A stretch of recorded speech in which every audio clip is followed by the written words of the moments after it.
Welcome to the Best 5 Minute Wine Podcast with Forrest Kelly.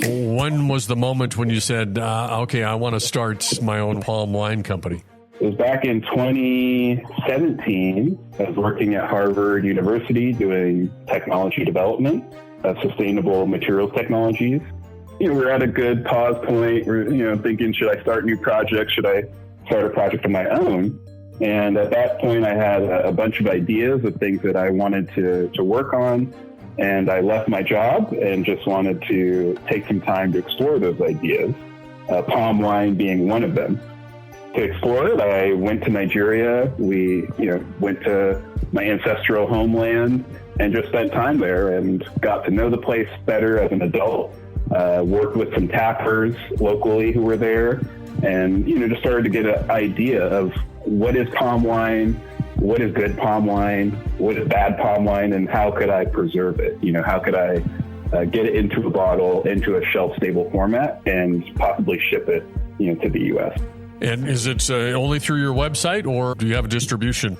Right now, basically fast forward, that was, back in 2017 to 2019 was kind of that, early work of just seeing what could be done on the technique of, winemaking technique side. And flash forward to now, we have our license. We are exploring the West African flavor profile, the terroir of West Africa through our sparkling palm wine.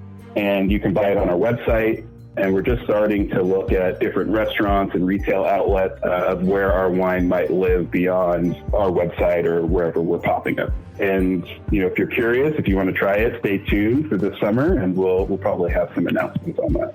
If you're sitting down to a meal, how flexible does the wine pair with food?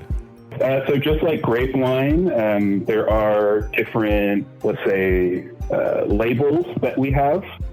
Just like you might with a Pinot, you might have it with a certain dish, or with a Blanc de Blanc, you might have it with a certain dish. I want to bring that same level of intentionality into the palm wine category. So we have a few different labels currently, and some are more geared towards, they're delicate. They're more geared towards pairing with something like a fish, or maybe something with a little savory, nutty note, like some pad thai. And then others may be a little bit more bold, fruit forward, and those may be good with like a jollof rice or a jerk chicken. So there's a really big range. And even this weekend, somebody was trying it with chocolate, and they were like, "Oh, this is a great pairing." So there is a pretty big range, and that's now that we have wine on the market and in a bottle, I think that's the excitement of being able to, nerd out and try a bunch of food wine pairings. For science. What are your buddies back at Harvard? What do they think of what you're doing? They think it's fascinating. A lot of people at Harvard in my network, they're working on these really long-term, high-impact projects. One of them's working on 3D printing a heart. So I think, having something that you can drink, that's tangible, that has like a shorter development time scale, I think is really exciting and intriguing. And, makes the science and the, kind of technology development stuff fun for, people in their lives of like, maybe they don't want to always nerd out about some technical coding, but wine, a lot of people like wine, and that's something a lot of people can gather around. That's interesting you say that, because, that's one of the big selling points of grape wine is resveratrol, and, it's heart healthy.